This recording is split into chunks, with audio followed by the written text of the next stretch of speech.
A Web Rádio Fraternidade apresenta Simão Pedro de Lima, no 4º Congresso Espírita de Uberlândia, com a apresentação do tema Bem-aventurados os pacificadores, porque eles serão chamados filhos de Deus. Bom dia. Que Jesus nos abençoe a todos, nos inspire a cada um e que cada um de nós seja guardado junto dele em paz.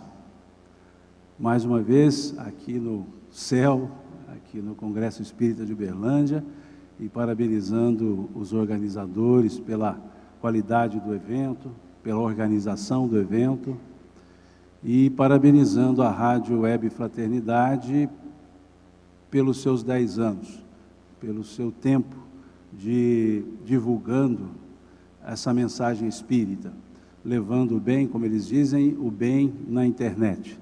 Então, parabéns ao Rubens e a toda a equipe da Rádio Fraternidade. Então, vamos conversar um pouquinho sobre essa proposta que nos foi colocada da 7ª bem-aventurança. Bem-aventurados os pacificadores, porque serão chamados filhos de Deus. Um ponto que nós gostaríamos de refletir é porque nós temos duas bem-aventuranças muito semelhantes. Nós temos 9 bem-aventuranças, 7 elencando virtudes e as duas últimas falando das perseguições. E na 3ª bem-aventurança, nós temos lá, bem-aventurados os mansos e pacíficos, porque herdarão a terra. Depois, na 7ª bem-aventurança, nós temos bem-aventurados os pacificadores, porque serão chamados filhos de Deus. O que é ser pacífico? O que é ser pacificador? São duas coisas distintas? Creio que sim, porque senão não teríamos duas bem-aventuranças indicadas. E se nós observarmos, não é o objeto do nosso estudo, mas se nós observarmos as bem-aventuranças, elas formam uma escala ascensional de virtudes, que começa na humildade e vai até a pacificação, de maneira tal que a virtude da frente não se conquista sem ter conquistado a virtude anterior. Ou seja, bem-aventurados os que choram, não tem efeito se antes não estiver desenvolvido ou desenvolvida a primeira bem-aventurança, bem-aventurados os pobres pelo espírito, bem-aventurados os humildes. Sem a humildade não se entende o sofrimento, não se entende o choro. Depois nós temos aí sim a 3ª bem-aventurança, bem-aventurados os mansos e pacíficos, pois não se desenvolve a mansuetude sem antes a humildade, sem antes a ideia da resignação, que está lá na 2ª bem-aventurança.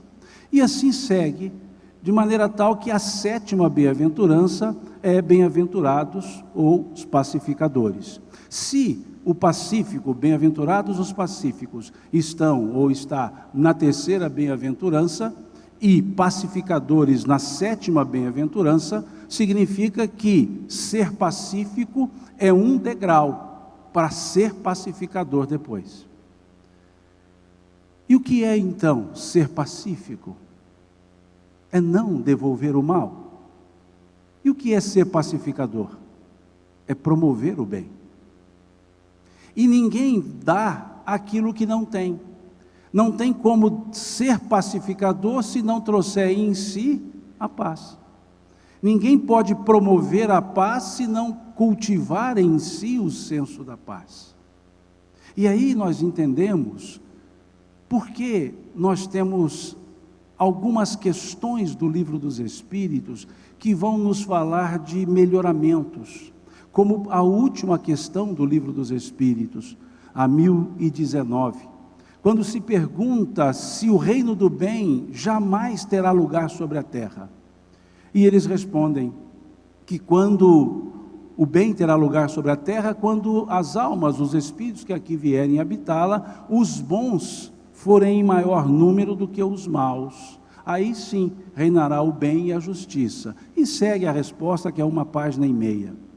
Depois, na questão 932, nós temos uma outra pergunta. Por que no mundo, frequentemente, os maus sobrepujam os bons em influência? E eles respondem: pela fraqueza dos bons. Os maus são audaciosos, os bons são tímidos. Quando estes, os bons, quiserem, dominarão. E aí vemos o capítulo 3 do Evangelho segundo o Espiritismo, Kardec fazendo uma apresentação didática de uma chamada escala dos mundos. E ele qualifica a Terra como sendo um mundo de provas e expiações. E caracterizando o mundo de provas e expiações, Kardec o classifica ou o caracteriza como predominância do mal. E aí nós podemos nos perguntar, como predominância do mal, se a maioria das pessoas são boas? E é fato. Se nós olharmos esses mais ou menos 7 bilhões de habitantes na Terra, a maioria são pessoas boas. A maioria são pessoas que não fazem o mal. A grande maioria desses 7 bilhões não faz o mal. E a minoria faz o mal. Se a minoria faz o mal e a maioria não faz o mal, por que há a predominância do mal? E aí vamos ao capítulo 3 do livro A Gênese, que Kardec vai fazer uma digressão para avaliar um elemento relativo aplicado à ideia do mal. E ali ele coloca como, da mesma forma que a física nos diz que o frio é a ausência de calor, que o escuro é a ausência do claro, ele vai nos dizer que o mal é a ausência do bem. Ou seja, a maioria não faz o mal, mas a maioria não faz o bem. Uma mínima parte faz o mal, uma mínima parte faz o bem, e a maior parte não faz o mal. Mas não fazer o mal não significa a presença do bem. E aí vem o aspecto, não fazer o mal e não fazer o bem, permite-se então que o mal seja aplicado. Não somos malévolos, temos intenções benévolas, mas não agimos. E aí talvez fiquemos nos pacíficos. Muitos não devolvem o mal, poucos devolvem com o bem, poucos atingem essa 7ª bem-aventurança.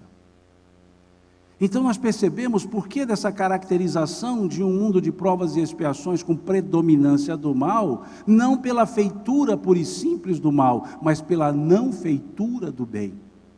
Se imaginarmos aquela curva chamada curva de Gauss, nós veremos que o não fazer o mal está na hipérbole. O fazer o mal está aqui na base, o fazer o bem está aqui na base, e a grande parte é não fazer o mal. É contentar-se com o quieto. E isso o apóstolo Paulo, no capítulo 15 do Evangelho segundo o Espiritismo, na mensagem que tem por título, o próprio título do capítulo, Fora da caridade não há salvação, ele escreve no final do 1º parágrafo, são só 2 parágrafos a mensagem: para fazer o bem é necessária a ação da vontade, para não fazer o mal bastam frequentemente a inércia e a negligência, para não fazer o mal. E aí entendemos por que então essa atmosfera caracterizada pela inação no bem, gera um estado de intranquilidade. Gera esse estado de uma intranquilidade que não nos faz sentirmos-nos em paz. Não desenvolvemos esse elemento da 3ª bem-aventurança, bem-aventurados os pacíficos. Por uma sequência natural, de consequência, melhor dizendo, herdarão a terra. Esse aspecto ainda não desenvolvemos. Essa intranquilidade, essa ansiedade, Como o apóstolo Paulo nos verbaliza na sua carta aos Coríntios, quando ele diz: o mal que eu não quero eu faço, o bem que eu quero eu não faço. Mostra-nos um estado nosso interior de intranquilidade. Essa intranquilidade não nos dá o senso de estarmos em paz. E não estando em paz, como promover a paz? Como dar aquilo que nós não temos? Como distribuir aquilo que nós não temos? E aí podemos conjecturar o que é a paz, então? O que é esse aspecto da paz? E vamos a uma frase de Jesus, grafada no capítulo 14, versículo 27 do Evangelho de João. Quando ali Jesus diz: eu vos dou a minha paz, eu vos deixo a minha paz, mas não vou-la dou, como o mundo a dá. Em outras palavras, a paz do mundo é diferente da paz preconizada pelo Cristo. E Emmanuel, no capítulo 57 do livro Palavras de Vida Eterna, ele diz que a paz do mundo costuma ser entendida como preguiça rançosa, porque entendemos que estar em paz é não ter problemas. Porque entendemos que estar em paz, ou a paz, é a ausência de conflitos. Porque entendemos que a paz seria uma inércia, onde nada ruim aconteça. Não vou-la dou como o mundo a dá. Achamos que a paz é o descanso. Dizem que um homem, uma parábola, um homem morreu e foi encontrado, se encontrou depois num lugar, depois da morte, num lugar belíssimo, como aquela paisagem que estava aqui antes, uma relva verde, montanhas, lagos, e ali ele se encontra com um jovem com a feição toda alegre, que o recebe dizendo: olha, o senhor morreu, seja bem-vindo, aqui o senhor pode realizar tudo que o senhor não fez na terra, tudo que o senhor quiser, aqui nós podemos lhe conferir, aqui é o local do seu descanso. E ele então disse: que bom, e descansou-se, depois de muito descansar, se cansou. E ele então disse: eu preciso algo para fazer, eu vou procurar aquele jovem. E foi ao encontro do jovem, e ele diz: olha, quando eu aqui cheguei, você me disse que podia procurá-lo quando quisesse alguma coisa, e agora eu já descansei muito, e eu quero alguma coisa, eu queria algo para fazer. E o jovem cingiu o rosto e disse: a única coisa que eu não consigo lhe conferir é algo para fazer, porque aqui não se tem o que fazer. E aí o homem disse: eu bem que poderia ter ido para o inferno. E o jovem respondeu: e o senhor pensa que está onde? Porque Jesus havia dito: meu pai trabalha até hoje e eu trabalho também. Não se busca a paz na inércia, não se busca a paz no não fazer, no não agir. Não vou-la dou como o mundo a dá. A paz no mundo, como disse Emmanuel, costuma ser confundida com preguiça rançosa. Não é só preguiça, rançosa. E vocês sabem bem o que é um ranço. E depois Jesus, grafado ainda pelo evangelista João, lá no versículo 33, do capítulo 16 do Evangelho de João, Jesus diz: tenho-vos dito isto, para que em mim tenhais paz. Pois no mundo tereis aflições, mas tende bom ânimo, eu venci o mundo. Vejam que serenidade. Tenho-vos dito isto, para que em mim tenhais paz. Pois, usa uma partícula conclusiva, pois no mundo tereis aflições. E coloca uma conjunção adversativa. Mas, tende bom ânimo, eu venci o mundo. Quando ele diz, tenho-vos dito isto, ou seja, a sua mensagem, aclara a nossa ideia sobre o que é de fato a paz. Os seus dizeres nos trouxeram os elementos da paz, deixando claro que não ficaríamos isentos das perturbações que nós mesmos criamos. Mas apesar dessas conturbações que nós criamos, podemos viver em paz. E o entendimento nesse sentido, Emmanuel nos traz no capítulo 136 do livro Fonte Viva. Quando ele escreve no final já do capítulo, a paz decorre da quitação da consciência para com a vida. Vejam, a paz decorre da quitação da consciência para com a vida. Não são elementos externos, são elementos interiores. A paz é o estado de consciência. Por isso, no mundo tereis aflições. Mas tende bom ânimo, eu venci o mundo. E quando diz então Emmanuel que é a quitação da consciência para com a vida, por analogia, vamos à questão 621 do Livro dos Espíritos. E lá encontramos qual questão, qual pergunta? Onde está escrita a lei de Deus? E qual foi a resposta? Na consciência. A paz decorre da quitação da consciência para com a vida. A lei de Deus está escrita na consciência. A paz decorre do cumprimento da lei de Deus. E o que é a lei de Deus? Partindo da resposta à pergunta, vamos à questão 614 do Livro dos Espíritos. Que se entende por lei natural. É a lei de Deus. A lei de Deus é a lei natural.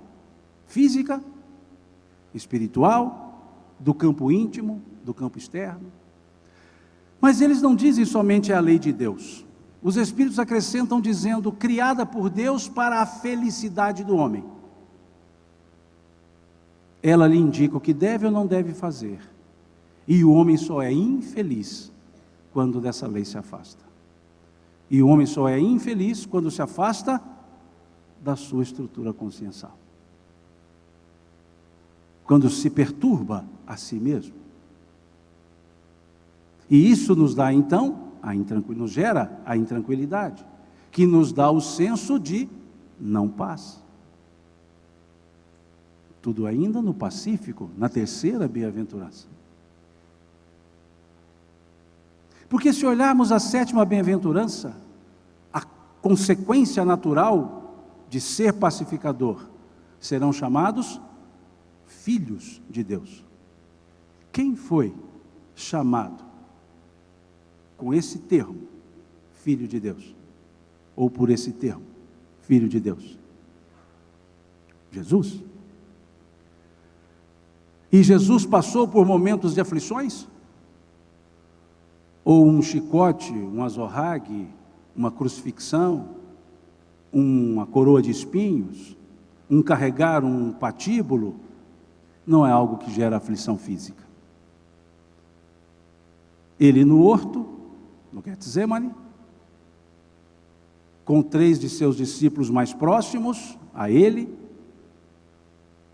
Tiago, Pedro e João, ele deixa-os ali um pouquinho, avança alguns passos e começa a orar. Pai, afasta de mim esse cálice, porque chicote dói, escarnecimento dói, isso tudo é físico. Afasta de mim esse cálice. Não falava ali Jesus de constrangimentos morais, porque se assim tivesse que ser, o constrangimento seria das outras pessoas, não dele. Afasta de mim esse cálice. E volta. E encontra os 3 discípulos dormindo. E os acorda. E diz a eles, não podeis velar comigo um momento sequer, um minuto sequer, nesse momento máximo da minha aflição? Veja, e ora de novo. Pai, se for possível, afasta de mim esse cálice. A primeira oração, afasta de mim esse cálice. A segunda, se for possível. E observa os discípulos, estão dormindo de novo. E ele então diz: Pai, cumpra-se em mim, segundo a tua vontade. No mundo tereis aflições, mas tende bom ânimo, eu venci o mundo. A aflição é física, mas a paz é interior. E ele pacificava, porque tinha paz. Por isso, filho de Deus. Não que não sejamos todos nós, mas no simbolismo da expressão, é aquele que promove a paz. E para isso precisamos cultivar a paz.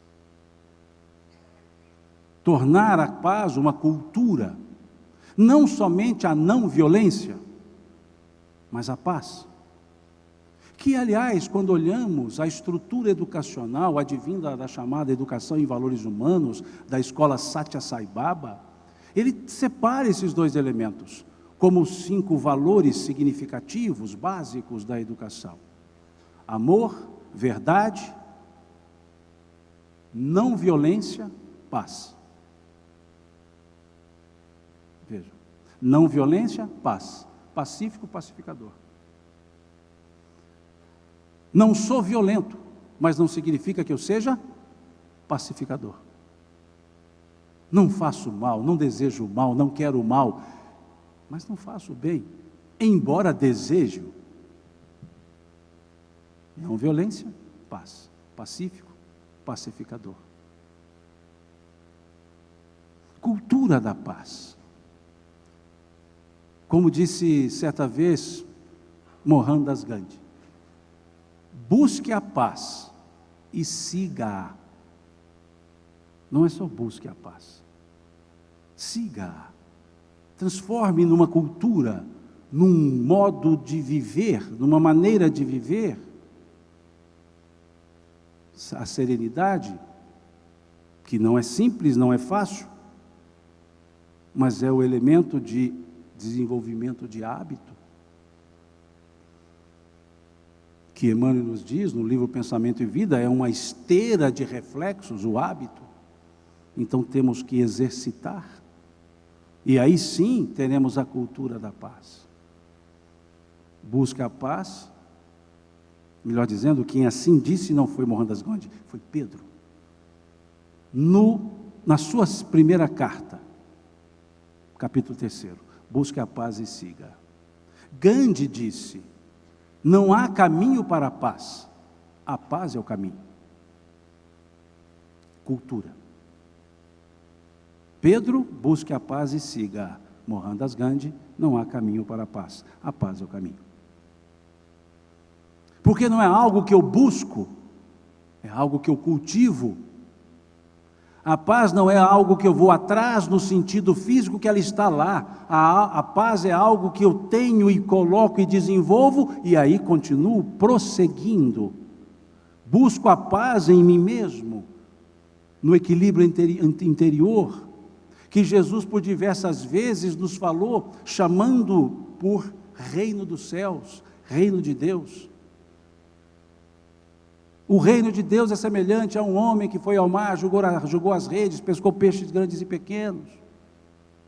O reino de Deus é semelhante a um homem que plantou a semente e à noite, vindo o inimigo, semeou o joio. O reino de Deus é semelhante a um homem que encontrou uma pérola e, sabendo o valor daquela pérola, vendeu tudo que tinha e comprou aquela pérola. O reino de Deus é semelhante a uma mulher que fez a massa, colocou 3 medidas de farinha, 1 medida de fermento, e a massa cresceu. O reino de Deus é semelhante a um homem que encontrou um tesouro enterrado em um campo, e sabendo o valor daquele tesouro, vendeu tudo que tinha e comprou aquele campo. O que nós temos em comum nessas 5 passagens, ou melhor, nessas 5 parábolas? Onde se pesca peixe, salvo no meu caso, que eu pesco em supermercado, mas normalmente, onde se pesca um peixe? Dentro da água.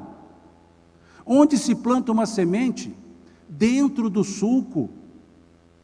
Onde se encontra uma pérola? Dentro de uma ostra.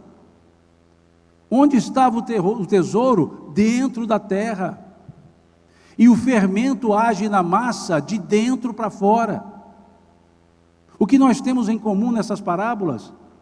Interiorização. O reino de Deus é interior. O reino de Deus, a paz, é interior. Independe de elementos exteriores. Não é a balbúrdia que me confere a não paz, mas por outro lado, não é a tranquilidade externa que me confere a paz, mas a minha estrutura interna ante a tudo isso. Posso estar tranquilo e não estar em paz, se a minha consciência não está tranquila, se não a minha consciência não está quite, como nos fala Emmanuel, quite para com a vida. Isso é a cultura da paz. Enxergar o entendimento maior da nossa vida, e não só da nossa existência, como bem dito aqui pelo Alberto Almeida. Conta-se que um turista foi a Israel e queria conhecer um rabino muito conhecido, muito famoso, muito sábio, e ele então conseguiu que alguém o levasse à casa desse rabino. E quando ele chega na casa desse rabino, um homem sábio, ele observa que a casa tinha uma cama, um catre, na verdade, uma mesa, uma cadeira e mais nada. Ele olha para o rabino e diz: onde estão os seus móveis? E o rabino, antes de responder, vira para o homem e diz: e os seus? Onde estão? Diz ao turista. E o turista diz: não, mas eu estou só de viagem, só de passagem. E o rabino respondeu: eu também, aqui na terra. Quantas vezes esse atabalhoamento nosso, por questões materiais, nos tira o senso da paz? Aqui em Minas temos um ditado que diz: o homem nasce, cresce, corre, fica velho e morre. Não vive, não percebe a vida. Esse aspecto da cultura da paz. Não é inércia, mas também não é alienação. É ocupar-se com as coisas, sim, mas não necessariamente pré-ocupar-se. Não vos preocupeis pelo que haveis de comer, com o que haveis de vestir, pelo que haveis de beber, pois meu Pai bem sabe que precisais dessas coisas. Buscai primeiro o reino de Deus, a sua justiça, e essas outras coisas ser-vos-ão acrescentadas. Buscai primeiro. Ele não disse buscai unicamente, porque senão seria um discurso alienador. Mas ele diz: buscai primeiro o reino de Deus. E onde está o reino de Deus? Dentro de nós. Em outras palavras, buscai primeiro o equilíbrio íntimo, e as coisas externas virão por acréscimo. Com o equilíbrio íntimo eu terei as coisas externas, sem tirá-las de ninguém. Sem o equilíbrio íntimo, terei as coisas externas, muitas vezes tirando dos outros. Isso é a paz, isso é a cultura da paz. E aí sim, entendendo a cultura da paz, entendendo esse terceiro degrau das bem-aventuranças, os pacíficos, nós poderemos então vislumbrar o que é ser pacificador. E temos um ensaio interessante, um ensaio que é chamada, na letra dessa música, é chamada de cantigo ou música pela paz, prece pela paz, mais conhecida como oração de São Francisco. E é um ensaio. Diz o autor: Senhor, fazei de mim um instrumento da tua paz, da vossa paz. Ele não diz: Senhor, traga a mim a vossa ou a tua paz. Traze a mim, trazei a mim. Não, ele não diz isso. Ele diz: fazei de mim um instrumento da vossa paz. Ou seja, que nós sejamos os artífices da paz. Chamemos a responsabilidade para nós promovermos a paz, a partir do momento em que nós consigamos cultivar a paz, para poder promovê-la. Porque senão daremos o que o outro tem, a paz, mas não o que nós temos. Fazei de mim um instrumento da vossa paz. E ali ele vai agora criando as situações e vai mostrando as dicotomias para o exercício da paz. Onde houver ódio, que eu leve o amor. O amor não é o antagonista do ódio. O antagonista do amor não é o ódio, o antagonista do amor é a indiferença. O ódio, dizia Chico, é o amor ensandecido. Chico dizia claramente: o ódio é o amor ensandecido. E na sua forma chiquesta de falar, ele diz: o amor é o fogo que aquece as mamadeiras das crianças nas madrugadas frias. E o ódio é o fogo que destrói prédios e campinas. A mesma coisa, dependendo da forma que se usa. Onde houver ódio, que eu leve o amor. Que eu entenda que ali está um ensandecimento do amor que nós podemos chamar de egoísmo. Mas o autor não para aí. O que mais ele diz? Onde houver ofensa, que eu leve o perdão. E dizia Khalil Gibran que o perdão é o perfume que as flores soltam quando são pisadas. Veja que interessante da sua forma simbólica. O perdão é o perfume que as flores soltam quando são pisadas. São pisadas e devolvem o perfume, ou seja, devolvem a paz.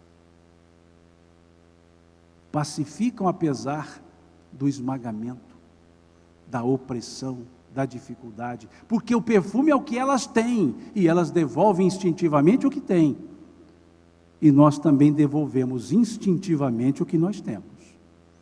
Quando somos apertados, pressionados, oprimidos, nós devolvemos instintivamente o que temos, e aí cada um sabe o que devolve. Onde houver discórdia, que eu leve a união. Para sermos pontos de convergência e não pontos de divergência. Podemos não concordar, mas podemos compreender. Podemos perceber que o motivo da não concordância da minha parte é em função da minha própria visão da situação, que não significa necessariamente que eu esteja correto.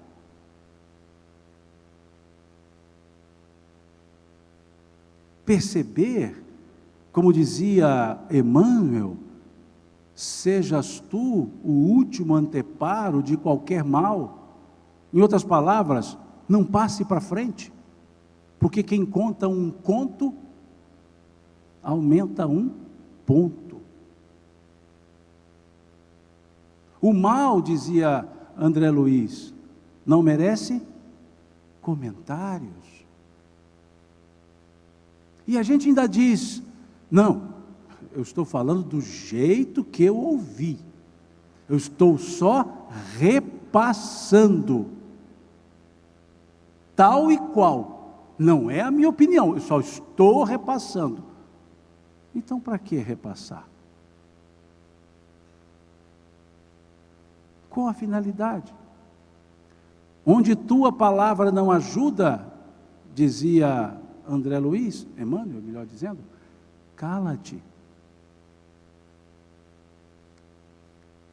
Veja, onde houver discórdia, que eu leve a união, a convergência de sentimentos. Não me consta, pelo menos não me lembro de ter lido isso, que Jesus tenha criado divergência entre as pessoas, mas pelo contrário, convergência.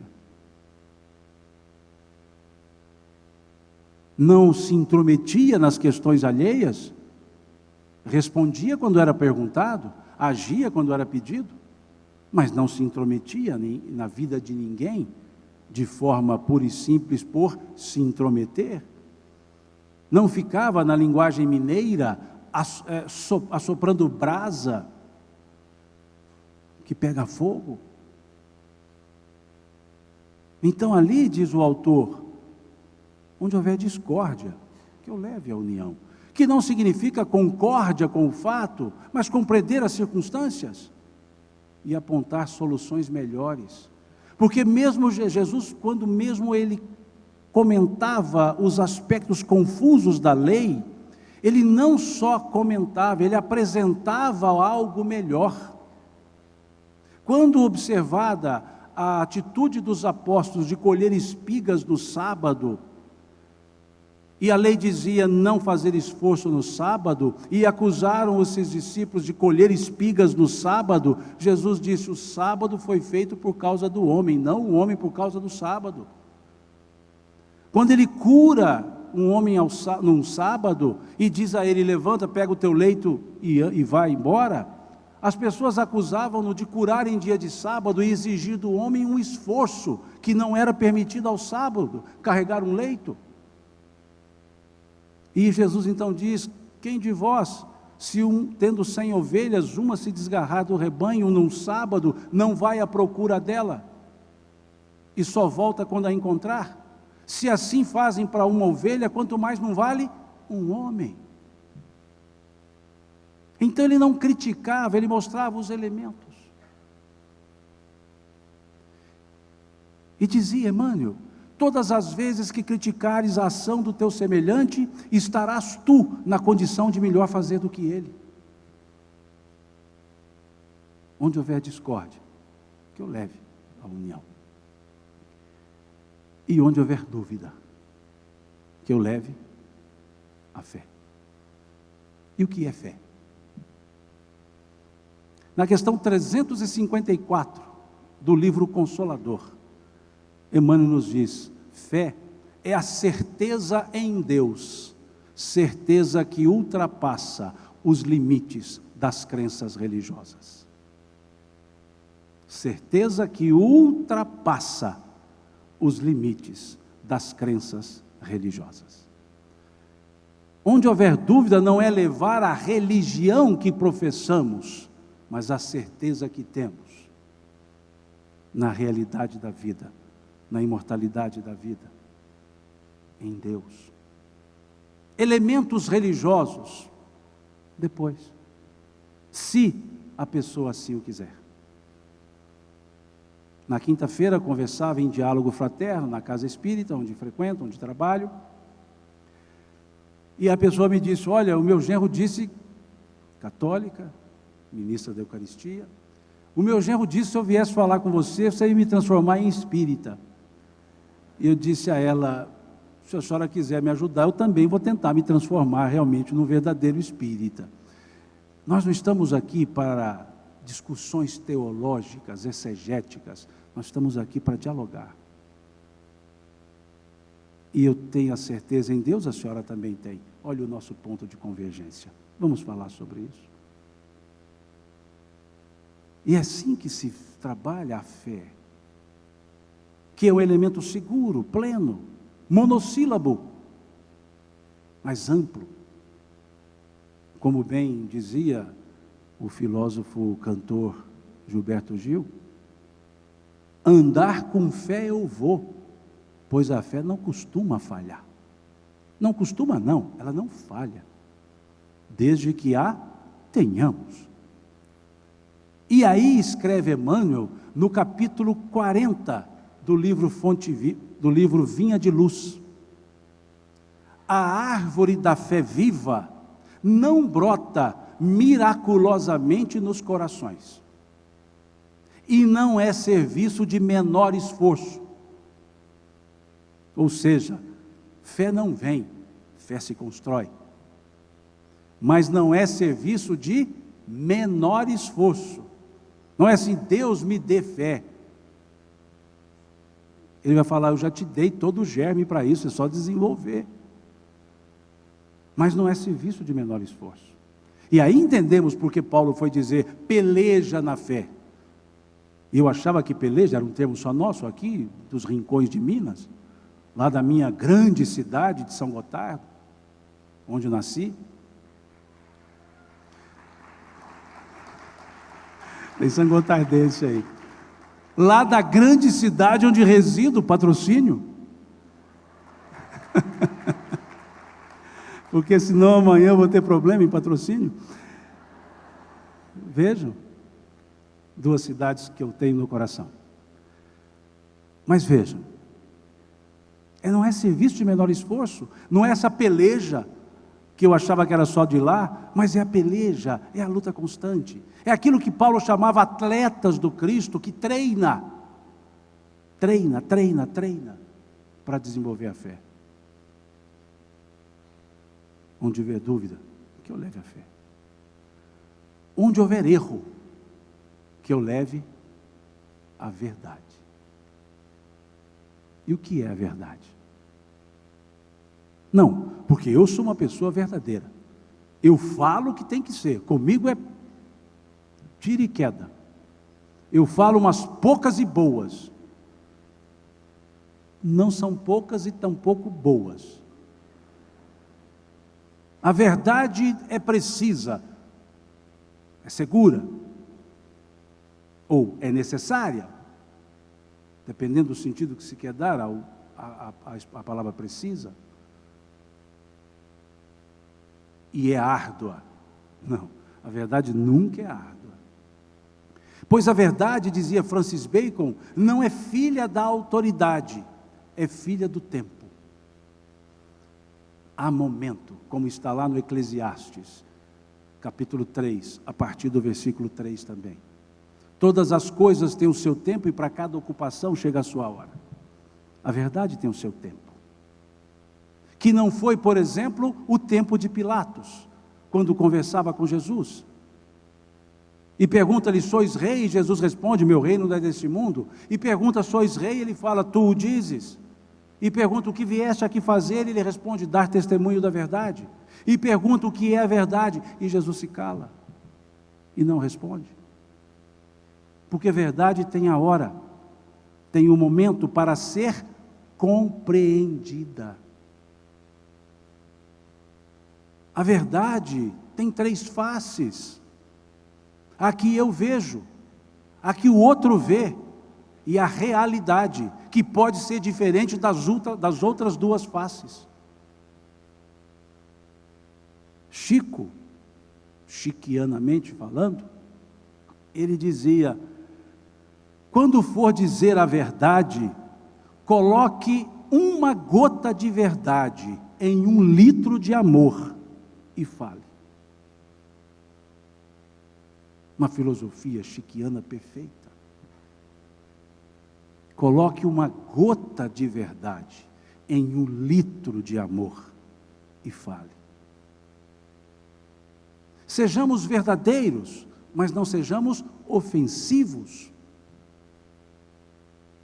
Porque muitas vezes a minha verdade, na verdade, é uma mentira aos olhos de outras pessoas que trazem outra verdade, que para mim é uma mentira.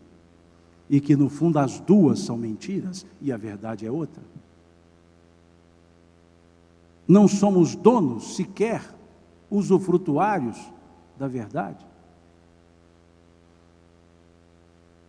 Então, pensemos bem, onde houver erro, que eu leve a verdade. Em outras palavras, que eu leve as orientações para o melhor, como Jesus o fazia. Quantas vezes, respondendo, ele usa essa forma vocativa, em verdade vos digo. Para dizer, olha, o que eu vou dizer, preste atenção, isso sim. Como vemos lá no Evangelho de João, lá no versículo 14, e a tua palavra é a verdade. E vemos no versículo 32 do capítulo 8 do Evangelho de João também, e conhecereis a verdade vos fará livres. Mas a verdade que vai sendo descortinada. Por isso, filósofos trabalharem com a ideia de verdades no plural. Não que sejam várias, mas porque são estágios de descortinamento. Atinge uma verdade. Com o farol baixo, a verdade está aqui. Com o farol alto, a verdade aumenta um pouco. E assim vamos descortinando a verdade. Por isso, a aparente quantidade de verdades. Depende do nível da ótica do que eu estou. Então, pensemos, onde houver erro, que eu leve a verdade. Onde houver desespero, que eu leve a esperança. O ânimo, o bom ânimo. O apesar de, vamos fazer assim. O apesar de, por que não mudar? O ânimo da boa palavra, o ânimo do companheirismo, o ânimo do conte comigo, o ânimo do estou aqui.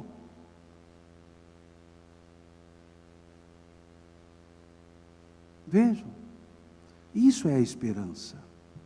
Não é algo ufânico, utópico, sonho. Não, isso não é esperança. A esperança advém daquela certeza, meio Ariano Suassuna. Eu não sei como é que é, só sei que é assim. Essa é a esperança. Lá do personagem, se não me engano, o Chicó. Só sei que é assim. A esperança é isso. Eu sei que é assim. Eu sei que há um porvir. Eu sei que há um depois, um day after. Isso é esperança. Que é filha da imortalidade. Sabendo da imortalidade, a esperança é natural. Então pensemos, onde houver desespero, que eu leve a esperança. Onde houver tristeza, que eu leve a alegria. Mas que não menospreze a tristeza, que respeite a tristeza, porque tristeza é estado momentâneo, advindo de situações causadoras de afetações emocionais, e precisa ser respeitada. Levar alegria não é dizer assim, não fique triste, isso é bobeira sua. Não, isso é sério para quem está, e respeitar, mas levar alegria da segurança, do conforto, associada à esperança. E onde houver trevas, que eu leve a luz. E aí vamos ao Sermão do Monte. Brilhe, lá do capítulo 5 do Evangelho de Mateus, 6, 7, já que ele está descrito nos 3 capítulos, 5, 6 e 7. Brilhe a vossa luz diante dos homens. Não é sozinho, não é para si, não é um brilho para clarear só a si, aos demais. Brilhe a vossa luz diante dos homens, para que vejam as vossas boas obras e glorifiquem a Deus que está nos céus. Ele adverte: se a luz que há em ti forem trevas, quão grandes serão essas trevas. O tempo estava regredindo ali, agora ele está aumentando, azar de vocês, porque está 57, 58, 59, antes estava 59, 58, 57, agora zeraram, só porque eu falei. Mas estamos também zerando a paciência de vocês, que faz parte da cultura da paz. Que entendamos esse aspecto da luz. E depois, na oração, ele vai mostrar o desprendimento. Numa sequência de versos, ele vai mostrando esse desprendimento. Fazei que eu procure mais, consolar que ser consolado, compreender que ser compreendido, amar que ser amado. Porque ele entende que a cultura da paz leva a esse entendimento da semelhança, da igualdade, da semelhança de virtudes, da semelhança de defeitos, da semelhança de carências. E aí trabalha com essa serenidade. É um roteiro, é um ensaio para viver a paz e para pacificar. E o exemplo maior de pacificação que nós tivemos, que recebeu dignamente ou condignamente o título Filho de Deus, o Cristo.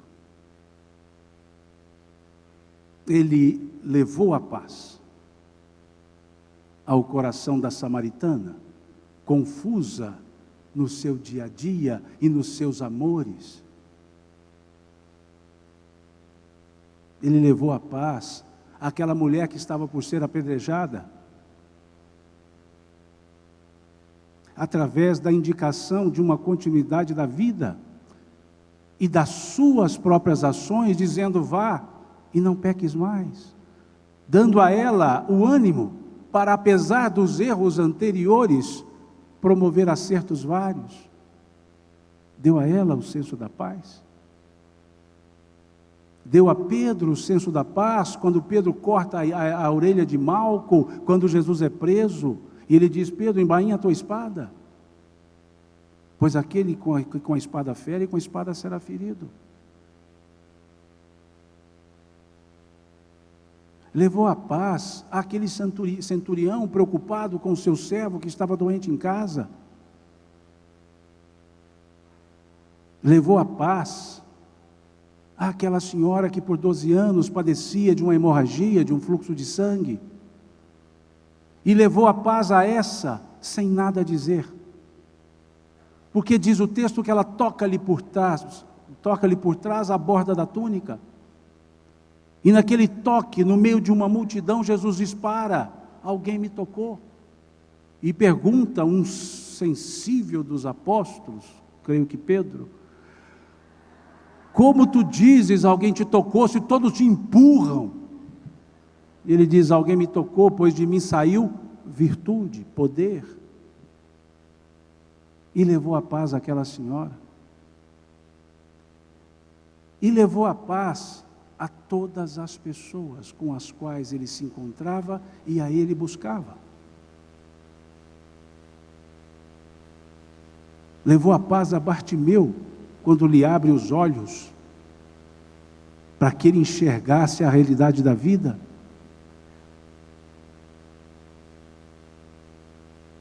E assim o fez, de tal forma que ele foi nos dizer: vinde a mim,